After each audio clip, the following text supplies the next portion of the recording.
अस्सलाम वालेकुम क्लास। अब यहाँ पर आप लोगों को मैंने इससे पहले जितना भी टॉपिक से रिलेटेड काम था चैप्टर नंबर 2 का वो कवर करवा दिए। न्यूमेरिकल से वो करवा दिए, सारा काम करवा दिया। अब जो आपके पास यहाँ पर काम डिस्कस करना है वो आपका जो एंड में हर चैप्टर के एक्सरसाइज होती है, हर चैप्टर नोट्स के एंड में आपको प्रिपरेशन पेपर गिवन है, वो मैं डिस्कस करवा रहा हूँ। तो जिनके पास किताब है वो भी इसको देख सकते हैं, नोट्स है जिनके पास वो भी देख सकते हैं। अब यहाँ पर आपके पास जो सेक्शन ए है वो तो जब पूरी किताब कंप्लीट मैं कर लूंगा फिर मैं आपकी किताब के सेक्शन ए डिस्कस करूंगा। वो एक ही वन गो में हम सारे हर चैप्टर को डिस्कस करेंगे। 8 चैप्टर में ज्यादा से ज्यादा 2 या 3 दिन लग जाएंगे, एमसीक्यू सारे डिस्कस हो जाएंगे।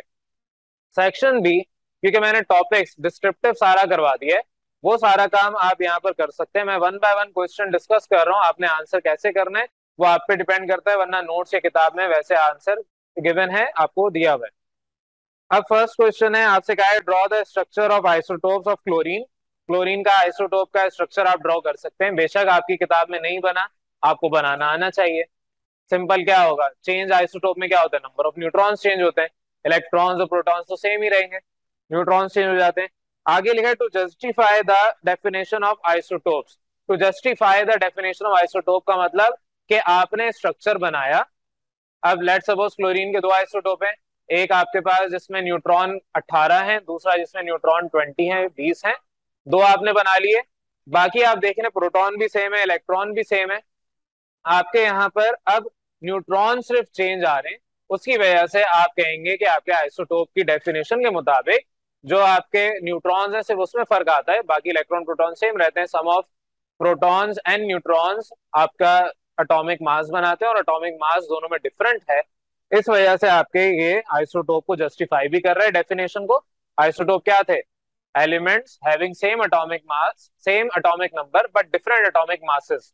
तो elements having same atomic number but different atomic masses are isotopes. और एटॉमिक मासेस डिफरेंट का मतलब क्या है, नंबर ऑफ न्यूट्रॉन्स डिफरेंट है।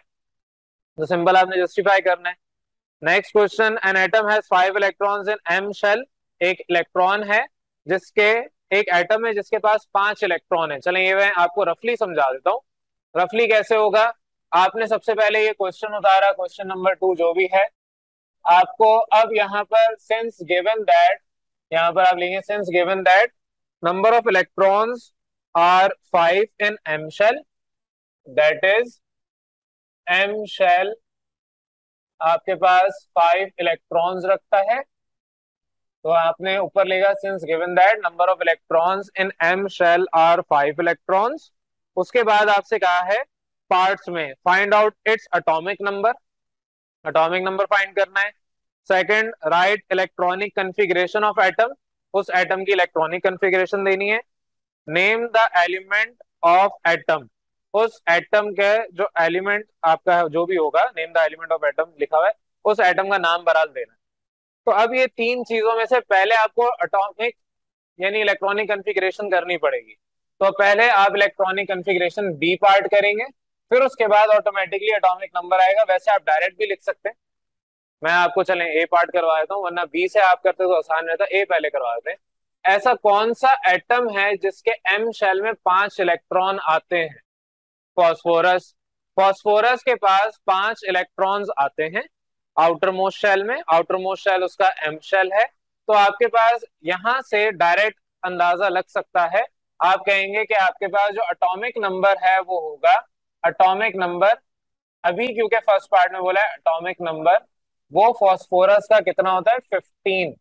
तो एटॉमिक नंबर को आप जेड से रिप्रेजेंट करते हैं, अगर जेड लिख लें, जेड इज इक्वल टू 15। यहाँ तो आपको पता है फॉस्फोरस है, लेट सपोज नहीं पता होता, कोई नालायक है जिसको याद ही नहीं है। मैंने हालांकि बेसिक केमिस्ट्री में 20 एलिमेंट्स याद करवाए, फिर आपको 30 एलिमेंट्स याद करवाए चैप्टर 1 के अंदर, लेकिन कोई है जिसने चैप्टर 1 सही से नहीं पढ़ा, तो उसके लिए फिर भी निकालना आसान है। कैसे, एम शेल के अंदर 5 है, एम शेल के अंदर 5 का मतलब इससे पहले 2 शेल्स और एग्जिस्ट करते हैं, के शेल और एल शेल।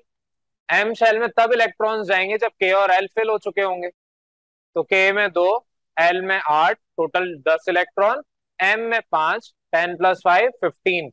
तो अगर मेरे पास इलेक्ट्रॉन 15 है तो एटॉमिक नंबर भी 15 होगा। तो मैं इसको इस तरीके से भी लिख सकता हूँ कि मेरे पास जो एटॉमिक नंबर है किसी भी एटम का, एटम की बात हो रही है, ये उसके इलेक्ट्रॉन्स के बराबर होता है।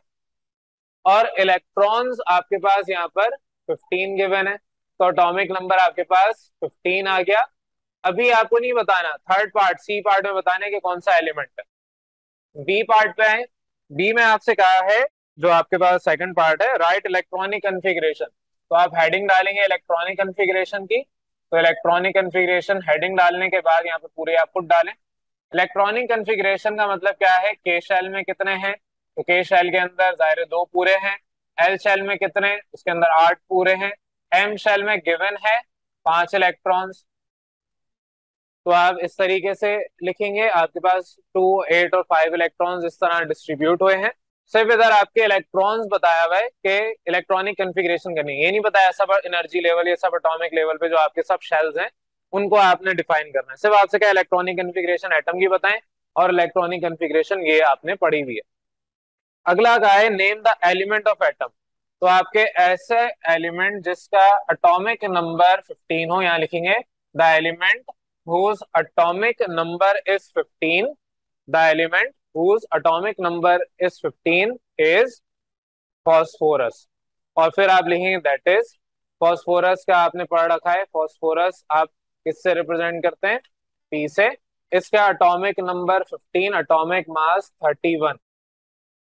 ये आपके पास नेम ऑफ एलिमेंट आ गया। इधर आपने फॉस्फोरस इन्वर्टेड कॉमास में लिखना है, इन्वर्टेड कॉमास में फॉस्फोरस लिखें और नीचे आप उसका सिंबल भी लिख दें।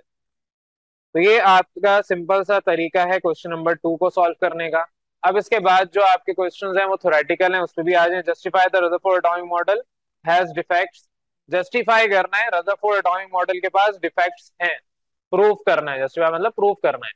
तो आपके जो बोहर एटॉमिक मॉडल है उन्होंने जस्टिफाई किया था, ये आपके टॉपिक वाजे लिखा हुआ है किताब या नोट्स के अंदर, वही सेम आंसर होगा। तो आप इसमें लिख सकते हैं justification of Rutherford, justification for the defects of Rutherford atomic model. Heading क्या आएगी, जस्टिफिकेशन की भी आ सकती है सिंपल, या आप पूरी लिखना चाह रहे हैं तो लिखते हैं justification for defects of Rutherford atomic model, और आगे फिर उसकी जस्टिफिकेशन दे दें, आप उसके रीजंस दे दें। नेक्स्ट है describe wave particle duality of electron of de Broglie hypothesis. तो ये आपको पूरा थ्योरेटिकल लेवल पे लिखवाया था, आपके वर्डिंग्स यहाँ पर आएगी। डिस्क्राइब करना है पार्टिकल की डुअलिटी ऑफ इलेक्ट्रॉन। ये सारा मैं पढ़ा चुका हूँ, मैं इसका आंसर नहीं बता रहा। आंसर के लिए आप वापस लेक्चर पे जाएं और वहां जाके देखें। What are limitations of Bohr atomic model. Limitations आपके टॉपिक में गिवन है, नोट्स के अंदर हेडिंग बना के दिया हुआ है, तो वहां पे वही चीज आपने करनी है। नेक्स्ट आपके पास differentiate between shells and sub shells with example. तो ये टॉपिक भी आपको मैंने पढ़ाया हुआ है, इस टॉपिक को आपने जैसे पढ़ाया वैसे ही करना है। पहले आपने शेल बताने क्या है, सब शेल बताने हैं। डिफरेंशिएट का मतलब डिफरेंस देना है, 2 या 3 डिफरेंसेस दे दें, 3 वैसे दे दें। विद एग्जांपल आपके पास जो 3 डिफरेंसेस हैं, चौथा डिफरेंस एग्जांपल्स का हो जाएगा। या फिर आप शेल डिफाइन करें, एग्जांपल दें और उसको एक्सप्लेन करें, फिर सब शेल डिफाइन करें, एग्जांपल दें, एक्सप्लेन करें, इनकी एग्जांपल दे के एक्सप्लेन करना है। तो शेल क्या है, ये के एल एम एन, ये सारे शेल्स हैं। सब शेल क्या है, के में एस ऑर्बिटल आता है, एल में एस और पी आता है, एम के अंदर एस पी डी आता है, एन के अंदर एस पी डी और एफ आता है। तो ये आपके पास बेसिकली जो सब शेल्स हैं वो एस पी डी और एफ है, उन्हीं को एक्सप्लेन करना है। ये नहीं बताना के शेल में, एल शेल में, एम शेल में क्या है, वो तो आपकी एक्सप्लेनेशन में आएगा। जिस तरह लेक्चर पढ़ाया है आपको, सवाल जिस तरह पूछा है वैसे ही आंसर करना है। नेक्स्ट क्वेश्चन है how the atoms of oxygen both given, एक का एटॉमिक मास 17 है, एक का एटॉमिक मास 16 है, आर सिमिलर और डिफरेंट फ्रॉम ईच अदर। ये आपके पास ऑक्सीजन जिस तरह हाइड्रोजन हो गया, यूरेनियम हो गया, क्लोरीन हो गया, और भी जितने आपने कार्बन पढ़ लिया, इन सबके आइसोटोप पढ़े, उसी तरीके से आपने बताना है how the atoms of these are similar और डिफरेंट। सिमिलर तो है नहीं, डिफरेंट ही है। डिफरेंट कैसे हैं, डिफरेंट है फिजिकल प्रॉपर्टी में। तो आइसोटोप के अंदर जब भी आपको आइसोटोप मिलेगा तो उसमें एटॉमिक मास डिफरेंट होगा। एटॉमिक मास डिफरेंट का मतलब क्या है, न्यूट्रॉन्स डिफरेंट है। और जब भी न्यूट्रॉन्स डिफरेंट होंगे आपकी जो फिजिकल प्रॉपर्टी है वो चेंज हो जाती है। केमिकल प्रॉपर्टी सेम रहती है। केमिकल प्रॉपर्टी सेम का मतलब क्या है, ऑक्सीजन अगर गैस है तो वो गैस की तरह ही बिहेव करेगा। केमिकल प्रॉपर्टी आपकी चेंज हो जाती है क्योंकि आपने यहाँ पर जो नंबर ऑफ इलेक्ट्रॉन्स हैं, इलेक्ट्रॉनिक कन्फिग्रेशन वो सेम पढ़ रखी है। Due to the electronic configuration, जो आपकी केमिकल प्रॉपर्टी है वो सेम रहती है। आपका अगर फॉर एग्जांपल एक गैस है, उसके इलेक्ट्रोनेगेटिविटी, ऑक्सीजन की बात करो, फ्लोरीन के बाद सबसे ज्यादा इलेक्ट्रोनेगेटिविटी ज्यादा ऑक्सीजन की होती है। तो फ्लोरीन के बाद ऑक्सीजन की इलेक्ट्रोनेगेटिविटी ज्यादा। इलेक्ट्रोनेगेटिविटी अभी आपने मेरे ख्याल से नहीं पढ़ा टॉपिक, आगे पढ़ेंगे। इलेक्ट्रोनेगेटिविटी का मतलब होता है कि कोई भी आप इलेक्ट्रॉन अपनी तरफ खींच के ले आए, उस पावर को इलेक्ट्रोनेगेटिविटी कहते हैं। तो ये आपकी केमिकल प्रॉपर्टी है। आपकी केमिकल प्रॉपर्टी इलेक्ट्रॉनिक कन्फिग्रेशन यानी इलेक्ट्रॉन्स की वजह से सेम रहती है। तो ऑक्सीजन चाहे 17 एटॉमिक मास वाला हो या 16 एटॉमिक मास वाला हो, सेम रहेगा, यानी उसकी केमिकल प्रॉपर्टी सेम रहेगी। डिफरेंस क्या आएगा उनकी फिजिकल प्रॉपर्टी में? फिजिकल प्रॉपर्टी में डिफरेंस ये होगा, देखने में डिफरेंट होंगे। आपके पास एक का कलर हो सकता है डिफरेंट हो, आपको एक हो सकता है जल्दी टेम्परेचर अचीव कर ले, दूसरा देर से टेम्परेचर अचीव करे। तो आपके ये डिपेंड करता है फिजिकल प्रॉपर्टी एटॉमिक मासेस पे, यानी न्यूट्रॉन्स पे। तो अब वापस आ रहा हूँ सवाल पे, how the atoms of given are similar और डिफरेंट। तो सिमिलर कहाँ होंगे? केमिकल प्रॉपर्टीज में। डिफरेंट कहाँ होंगे? फिजिकल प्रॉपर्टीज में। ये आपने बताना है, एक एक पॉइंट इसका हो गया फ्रॉम ईच अदर। दूसरा, सिमिलर क्या है इनमें? प्रोटॉन्स और इलेक्ट्रॉन्स। डिफरेंट क्या है इनमें? न्यूट्रॉन्स। तो आपके न्यूट्रॉन्स दोनों में डिफरेंट है, ये आपके पास सिमिलर और डिफरेंट आ गया। दो मैंने बता दिए, आप दो अपने खुद रिसर्च करें, किताब पढ़ें और दो पॉइंट्स खुद निकालें। तो यहाँ पर आपके पास सिमिलैरिटी और डिससिमिलैरिटी यानी डिफरेंट और सिमिलर बताना है। तो आपके पास 3 पॉइंट, वैसे 4 नंबर अगर आते हो 4 पॉइंट्स लिखने। तो 2 पॉइंट्स अभी हमने डिस्कस कर लिए, दो आपने सर्च करना है, दो आपने लिखने। नेक्स्ट आपके पास है write down the names of sub atomic particles. Sub atomic particles क्या है? Electron, protons, neutrons. इनके पहले नाम लिखने। Particles they are masses in atomic mass unit. ये इन एटॉमिक मास यूनिट काट दें, वैसे एटॉमिक मास यूनिट में कन्वर्ट करना आना चाहिए। कैसे होगा? कोई भी मास आपके पास गिवन है, आपको याद होना चाहिए 1 atomic mass unit is equal to कितना था? 1.67 इंटू 10 की पावर -27 किलोग्राम। अगर आपने किलोग्राम में याद नहीं किया, ग्राम्स में याद किया, तो 10 की पावर -24 ग्राम्स हो जाएगा। तो अगर आपके पास ये वैल्यू गिवन है ग्राम्स में, आपको इन एटॉमिक मास यूनिट करना है, तो यही वैल्यू 1 अपॉन कर दें, उधर भेज के डिवाइड कर दें। अगर मैं फॉर एग्जांपल किलोग्राम ले रहा हूँ, आपने पढ़ा 9.11 इंटू 10 की power -31 kilograms is the mass of electron. इसको कन्वर्ट करना है इन एटॉमिक मास यूनिट, तो मैं क्या करूंगा, एक एटॉमिक मास यूनिट इतने किलोग्राम का होता है, तो 1 किलोग्राम कितने एटॉमिक मास यूनिट के बराबर होगा? 1/1.67 इंटू 10 की पावर -27 किलोग्राम्स के। तो आपके पास ये 1 एटॉमिक मास यूनिट की वैल्यू आ गई।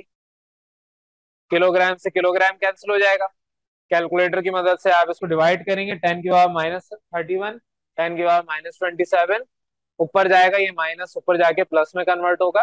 तो 9.11 डिवाइड बाय 1.67, ये कैलकुलेटर से आएगा। 10 की पावर -31 माइनस ऑफ -27, जाहिर है ऊपर जब जाएगा तो माइनस हो जाएगा, ये डिनोमिनेटर में ऊपर जाएगा, सेम बेस है, ऊपर जाके ये माइनस हो जाएगी पावर। मैथ्स में पढ़ रखे हैं laws of exponent, minus minus plus, तो मैं अब इधर डायरेक्ट प्लस कर रहा हूँ। सिंप्लीफाई, 10 की पावर आपके पास -4 होगी, और ये कैलकुलेटर से जो भी आंसर आएगा। अब this answer is in atomic mass unit. तो वैसे ये एग्जाम में आएगा नहीं, ये कैलकुलेशन थोड़ी सी एडवांस लेवल पे हो जाती है, लेकिन अगर आ गया तो आपको सिखा दिए करना कैसे। तो सिंपल सा तरीका है, कोई भी मास है, यहाँ तो मैंने इलेक्ट्रॉन का करके दिखाया है, आप वही काम प्रोटॉन और न्यूट्रॉन के लिए कर लें। तो स्टेप कुछ इस तरीके से होंगे, मैंने रफली करवाया, आपने घर पे इसको प्रॉपर स्टैंडर्ड प्रेजेंटेशन के साथ करना है। नेक्स्ट आपके आगे का है विद देयर यूनिट चार्जेस। तो यूनिट चार्जेस उनका इलेक्ट्रॉन का नेगेटिव, प्रोटॉन का पॉजिटिव, और जो आपका न्यूट्रॉन है वो न्यूट्रल होता है, लेकिन आपके पास जो चार्ज है इलेक्ट्रॉन प्रोटॉन का दोनों का सेम होता है, सिर्फ पॉजिटिव नेगेटिव का फर्क होता है। तो जो आपके बेसिकली किताब या नोट्स के अंदर पूरा टॉपिक है, वही यहाँ पर सवाल में ब्रेक करके पूछ लिया गया। करना वही सारा काम है जो आपको गिवन है। सेक्शन सी पे आ जाए, अब थोड़ा स्पीड में लेके चल रहा हूँ। Discuss Rutherford gold metal foil experiment. तो जो रदरफोर्ड एक्सपेरिमेंट है वही यहाँ पर पूछा है, जाहिर है उन्होंने गोल्ड फॉयल ली थी, तो पूरा आपको यहाँ पर डिस्कस करना है, ये काम करवाया हुआ है। Write down the application of isotopes in daily life. तो जो वो चार्ट बना हुआ है उसमें से चार को ही याद कर लें, चार या पांच को याद कर लें, एक भूल भी गए तो चार लिख के आने होते हैं। तो आपने वो याद करना है और लाजमी नहीं वही टेबल याद करें, आप कोई और भी याद कर सकते हैं, आपको नेट से कोई अच्छा मिलता है वो याद कर लें। नेक्स्ट आ जाए, explain how Bohr atomic model is different from Rutherford atomic model. तो जो दोनों में डिफरेंस है रदरफोर्ड और बोहर में वो आपने बताना है, एक्सप्लेन करना है। तो एक्सप्लेन जब भी करेंगे डिफरेंट कैसे, तो रदरफोर्ड के डिफेक्ट्स बता दिए, उस डिफेक्ट का सोल्यूशन यानी कि जो बोहर एटॉमिक मॉडल है वो सोल्यूशन ही है वो बता दिया। एंड में दोनों को कंपेयर करवा दिया, इन्होंने ये बात कही थी, बोहर ने ये बात कही थी, दोनों में डिफरेंस आ गया, तो वो आपने एक्सप्लेन करना है। नेक्स्ट है prove that modern theory of de Broglie is related with Einstein and Planck's equation. तो जो मैंने डेरिवेशन करवाई थी ये वो चीज है। तो आपको शुरू में प्लैंक्स इक्वेशन और आइंस्टाइन इक्वेशन, उसको इक्वेशन वन इक्वेशन टू करना था, दोनों को कंपेयर करवाना था, फिर सिंप्लीफाई करना था, आंसर आपके पास पूरा सॉल्व होके पूरी डेरिवेशन आ जाएगी। तो ये काम वही है। How are cathode rays produce, cathode ray experiment बताने कैसे प्रूव हुई, पूरा एक्सपेरिमेंट बताने। What are their major characteristic, तो कैरेक्टरिस्टिक ऑफ कैथोड रेज वो बतानी है। लॉन्ग क्वेश्चन है, पूरा आंसर चाहिए, शॉर्ट नहीं करना है इसको। डायग्राम वगैरह सब होंगे, डायग्राम्स जहां जहां हैं जहां पे मैंने नहीं बताया लेकिन उसमें डायग्राम, वो सब डायग्राम बनेंगी, ठीक है। तो जहां पे भी डायग्राम नेसेसरी है वहां पे डायग्राम बनेंगी। नेक्स्ट आपके पास describe Schrodinger atomic model, important नहीं है बोर्ड के पॉइंट ऑफ व्यू से लेकिन आपको करवाया हुआ है, आपको वो डिस्कस करना है पूरा एटॉमिक मॉडल। तो स्क्रोडिंगर वैसे कॉन्सेप्चुअली बहुत इंपॉर्टेंट है, उन्होंने ही बताया था एस पी डी और एफ क्या होते हैं, तो आपको याद होना चाहिए। नेक्स्ट है describe briefly the experiment which provides clues and evidence of electron proton neutron in an atom. तो आपको डिस्क्राइब ब्रीफली, ब्रीफली का मतलब शॉर्ट करके, पूरा नहीं, ब्रीफली बताना है वो एक्सपेरिमेंट जिससे क्लू मिला था evidence of electron proton and neutron. तो इलेक्ट्रॉन कैसे आया था आपके जो एक्सपेरिमेंट हुआ था डिस्चार्ज ट्यूब, और प्रोटॉन कैसे आया उसी डिस्चार्ज ट्यूब से, न्यूट्रॉन कैसे आया आपके पास जो न्यूक्लियस था उसके बाद पता चला। तो जितने भी आपके एटॉमिक मॉडल्स हैं जिसमें इलेक्ट्रॉन प्रोटॉन और न्यूट्रॉन की डिस्कवरी हुई है, उस डिस्कवरी से पहले जितने भी साइंटिस्ट थे, जैसे आपके न्यूट्रॉन जेम्स शेडविक साहब ने बताया था, रदरफोर्ड एटॉमिक मॉडल था, और कोई था जिन्होंने इलेक्ट्रॉन बताया था, इलेक्ट्रॉन के बारे में, प्रोटॉन भी उसी तरीके से आपके पास आया था, नाम अभी ध्यान में नहीं आ रहा, पढ़ाया हुआ है बहरहाल। वो सारे आपने ब्रीफली बताने, शॉर्टली बताने, लॉन्ग क्वेश्चन है तो लॉन्ग क्वेश्चन में आपको ब्रीफली बताना है, शॉर्टली बताना है कि इलेक्ट्रॉन का एविडेंस कैसे मिला, किस साइंटिस्ट ने दिया, कैसे पता चला, फिर प्रोटॉन के लिए सेम यही और न्यूट्रॉन के लिए भी सेम यही, टॉपिक सारा पढ़ाया हुआ है। अब आपको अपना दिमाग इस्तेमाल करके आंसर करना है। नोट्स में ऑल दो ये आंसर हुआ हुआ है, किताब में जाएंगे वहां पे भी आंसर मिल जाएगा, लेकिन अपना दिमाग इस्तेमाल करके खुद आंसर करना है। नेक्स्ट पे आ जाए, कहाँ के सवाल। अब आपके how many protons neutrons and electrons are present in the following elements. यहाँ पर ये पार्ट्स गिवन है, मैं आपको सॉल्व नहीं करवाऊंगा, ये करवा चुका हूँ। आपको कहा है how many proton neutrons and electrons are present in the following atoms या एलिमेंट्स। फॉर एग्जांपल आयरन है, आयरन का atomic number 26, atomic mass 56 given है। आपके एटॉमिक नंबर से प्रोटॉन और इलेक्ट्रॉन आ जाएंगे, और atomic mass minus atomic number, इससे न्यूट्रॉन्स आ जाएंगे। बेसिक केमिस्ट्री में सारा काम ऐसे ही किया हुआ है, इवन चैप्टर 1 में भी ये काम कहीं गया और चैप्टर 2 में भी किया हुआ है। तो ये वाला काम आपको करवा चुका हूँ, आपने सिंपल फंडामेंटल पार्टिकल्स या सब एटॉमिक पार्टिकल्स की हेडिंग डालनी है। इलेक्ट्रॉन ई, एक मैं रफली बता देता हूँ, आपने जो बेसिक केमिस्ट्री में किया था फंडामेंटल पार्टिकल्स की हेडिंग डाली, उसके बाद इलेक्ट्रॉन लिखा, ई जेड के बराबर है। अब आयरन की बात कर रहा हूँ तो यहाँ पर 26 गिवन है, प्रोटॉन पी जेड के बराबर है, ये भी 26 होगा। न्यूट्रॉन एन, इसका फॉर्मूला होता है atomic mass minus atomic number, तो एन आपके पास एटॉमिक मास कितना है 56 माइनस 26, तो यहाँ पर आपके पास सिंप्लीफाई करेंगे तो 30 न्यूट्रॉन्स आ जाएंगे। सिंपल है, इस तरीके से आपके पास सारे होंगे। तो ये आपके जितने भी पार्ट्स हैं वो आपको करने हैं, और ये किताब के जितने भी क्वेश्चन है वो मैंने डिस्कस कर लिए, इधर तक किसी को कंफ्यूजन। अब यहाँ पर आपको मैं नया टॉपिक पढ़ा रहा हूँ, नया टॉपिक आपकी किताब में वैसे नहीं है, पिछले साल जो आपकी किताब हुआ करती थी इससे पहले उसमें हुआ करता था। ये कॉन्सेप्ट इंपॉर्टेंट है, तो टॉपिक किताब का नहीं है, सोल्यूशन आप इसको समझ लें। आपको किताब में तो कहा हुआ है कि एटम के फंडामेंटल पार्टिकल्स बताने, जो लास्ट क्वेश्चन अभी हमने डिस्कस किया उसमें एटम है, उसके इलेक्ट्रॉन प्रोटॉन न्यूट्रॉन्स आपको चाहिए। लेकिन अगर आयन आ जाए तो उसके इलेक्ट्रॉन प्रोटॉन न्यूट्रॉन कैसे लाएंगे? तो आयन के लिए तरीकेकार वही है जो आपने बेसिक केमिस्ट्री में सीखा है, बस फर्क आपको कॉन्सेप्ट क्लियर होना चाहिए। कॉन्सेप्ट क्या है? मेरे पास ऑक्सीजन का आयन है, ऑक्सीजन का एटम होता तो अलग तरीका है, ऑक्सीजन का आयन है तो अलग तरीका है। ऑक्सीजन के आयन में आपके पास जो एटम्स, वो जो इलेक्ट्रॉन्स होते हैं उस एटम में, इलेक्ट्रॉन्स आपके डिफरेंट होते हैं आयन के पास। कैसे? इसके ऊपर -2 का मतलब क्या है? मतलब क्या है? इसने 2 इलेक्ट्रॉन किसी से लिए हैं, तो जो आउटर मोस्ट शेल इसका 2 इलेक्ट्रॉन की जगह थी वो इसने किसी से लेके कंप्लीट कर लिया। तो -2 का मतलब क्या है? इसके पास जो बाहर आउटर मोस्ट शेल में खाली जगह थी उसमें 2 इलेक्ट्रॉन की कमी थी, वो किसी से इसने लेके पूरी कर ली। अब इसके पास वैसे इलेक्ट्रॉन 8 होते हैं, क्योंकि इलेक्ट्रॉन आपके एटॉमिक नंबर के बराबर होते हैं किसी भी एटम के। लेकिन जब इसके 8 इलेक्ट्रॉन थे तो इसके पास 2 इलेक्ट्रॉन की कमी थी। -2 का मतलब आयन बनने का मतलब इसने वो इलेक्ट्रॉन ले लिए, वो कमी पूरी हो गई, तो 8 की जगह 10 इलेक्ट्रॉन्स हो गए। ये बात समझ आ रही है? मैं अगर आउटर मोस्ट शेल से ड्रॉ करूं ऑक्सीजन का, तो आउटर मोस्ट शेल में पहले 6 इलेक्ट्रॉन्स हुआ करते थे, बाद में जब इसने वो कमी पूरी कर ली, 2 इलेक्ट्रॉन इजाफी ले लिए किसी से, तो वो 2 इलेक्ट्रॉन इधर आ गए। क्या इसका आउटर मोस्ट शेल कंप्लीट नहीं हो गया? और जब कंप्लीट हो गया तो अंदर इसके पास के शेल था, उसमें 2 इलेक्ट्रॉन्स थे। एल शेल में अब टोटल 8 इलेक्ट्रॉन्स हो गए। 2 + 8 कितना होता है? 10।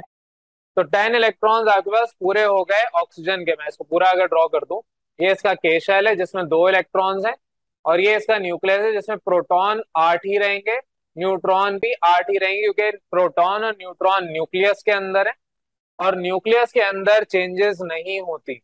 चेंजेस कब होंगी? जब आइसोटोप होगा। आइसोटोप नहीं है, नॉर्मल एलिमेंट है, नेचुरल है, तो आपके पास जो न्यूक्लियस है प्रोटॉन और न्यूट्रॉन वो अनचेंज रहेंगे। तो अब यहाँ पर जो नया आपने काम सीखना है वो ये सीखना है कि फंडामेंटल पार्टिकल्स हैं। इलेक्ट्रॉन का फॉर्मूला क्या होगा? Z-V। Z क्या है? Atomic number. V क्या है? वैलेंसी। तो जो भी वैलेंसी होगी -V करना है। अब वैलेंसी अगर -2 है, -2 का मतलब इलेक्ट्रॉन्स लिए हैं। एक और मैं भी करवा रहा हूँ +2 वाला, या कोई भी आप ले लें प्लस वैलेंसी वाला, उसका मतलब क्या है? इलेक्ट्रॉन्स उसने अपने दिए हैं। तो बहरहाल अभी इधर फोकस करें, Z-V, 8 माइनस -2 माइनस माइनस क्या होगा? प्लस। 8 + 2 10। जब आप काउंट करेंगे टोटल इस ऑक्सीजन के पास 10 ही इलेक्ट्रॉन्स आ रहे हैं। लेकिन प्रोटॉन क्योंकि एटॉमिक नंबर के बराबर होता है, तो एटॉमिक नंबर कितना था? 8। प्रोटॉन 8 हुए। Neutron atomic mass minus atomic number होता है, ये सब बेसिक पढ़ा हुआ है बेसिक केमिस्ट्री में। तो आपके पास न्यूट्रॉन की तादाद भी 8 आई यहाँ पर। तो अब आपके पास इलेक्ट्रॉन प्रोटॉन न्यूट्रॉन्स आ गए किसी भी आयन के। ये सिंपल सा मेथड है। अब चाहे कोई भी आपको आयन दे दिया जाए, तरीकेकार से। एक और मैं डिस्कस कर रहा हूँ, लेट सपोज मैग्नीशियम ले लेते हैं, +2 वाला होता है, -2 एक हो जाएगा, एक +2 हो जाएगा। तो आपके पास मैग्नीशियम है +2। अब सारी डिटेल वैसे जहां लिखी है वैसी लिखनी है। तो Z यानी एटॉमिक नंबर 12 होता है। एटॉमिक मास इसका 24। वैलेंसी इधर इस वक्त गिवन है +2। फंडामेंटल पार्टिकल्स की हेडिंग डालें तो आपके पास इलेक्ट्रॉन Z-V, किसी भी आयन की बात हो रही है, किसी भी आयन में Z-V रहेगा। तो Z आपके पास 12 माइनस, अब वैलेंसी +2 है, तो आपकी मर्जी, आप +2 लिखें या इसको डायरेक्ट आप इस तरीके से 2 लिख दें, आपके ऊपर है। तो यहाँ पर आपके इलेक्ट्रॉन्स 10 आ गए। तो इलेक्ट्रॉन्स आपके यहाँ पर ऑक्सीजन के पास भी 10 है और मैग्नीशियम के पास भी 10 है। इसका मतलब ये थोड़ी दोनों सेम है, दोनों डिफरेंट है। क्यों डिफरेंट है? क्योंकि अंदर न्यूक्लियस दोनों का डिफरेंट है। प्रोटॉन इसके 12 के बराबर है, जाहिर एटॉमिक नंबर के बराबर, और न्यूट्रॉन आपके पास atomic mass minus atomic number which is 24 minus 12, it is also equal to 12। इधर जगह कम है तो आप नीचे लिख लें, मैंने आगे लिख दिया। तो इलेक्ट्रॉन प्रोटॉन न्यूट्रॉन कैसे निकालने, एक प्रॉपर प्रेजेंटेशन के साथ साफ सुथरा करा दिया। नेक्स्ट आपने खुद करना है और अपनी मर्जी से, बल्कि अपनी मर्जी क्या, ये असाइनमेंट के तौर पे समझ लें, जितने भी आइंस हैं, फर्स्ट 20 एलिमेंट्स में जितने भी आइंस हैं, जो आपने बेसिक केमिस्ट्री के अंदर चार्ट पूरा बना हुआ है वहां पर देखा होगा, जितने भी आइंस हैं उन सब के लिए आपने ये तीनों चीजें निकालनी है। ये बात क्लियर है? तो आपने हाइड्रोजन से शुरू करना है, हीलियम नहीं आएगा, लिथियम से करना है, फिर बेरिलियम, बोरॉन, आगे चलेंगे जो कार्बन है, नाइट्रोजन है, फिर आपका ऑक्सीजन, फ्लोरीन, नियॉन नहीं आएगा, सोडियम, मैग्नीशियम करवा दिया है और दोबारा करना है, मैग्नीशियम और एल्युमिनियम, सिलिकॉन, फास्फोरस, फास्फोरस के बाद आपका सल्फर, फिर आपका क्लोरीन, आर्गन नहीं आएगा, आर्गन के बाद आपका पोटेशियम और एंड में कैल्शियम। शुरू के 20 एलिमेंट्स जितने भी आयंस बन सकते हैं, सबके आयंस के आपने फंडामेंटल पार्टिकल्स निकालने। तो प्रोटॉन और न्यूट्रॉन तो वही रहेगा जो एटम का होता है, फर्क कहां पर आएगा? इलेक्ट्रॉन। तो इलेक्ट्रॉन्स आप देखेंगे सब में ऑलमोस्ट सेम आ रहे होंगे, एक ही ग्रुप के अंदर, एक ही पीरियड के अंदर जो आते हैं। तो बहरहाल ये आपका असाइनमेंट है जो अभी मैंने डिस्कस किया है। जब आप असाइनमेंट सबमिट करवाएंगे तो उसमें ये टोटल जितने भी एलिमेंट्स बने, आपके दो नोबल गैसेस निकाल दें, helium, neon, argon, 3 noble gases निकाल दें। तो टोटल 17 एलिमेंट्स का आपने ये काम करना है, 2 मैंने करवा दी। यहाँ तक किसी भी कंफ्यूजन?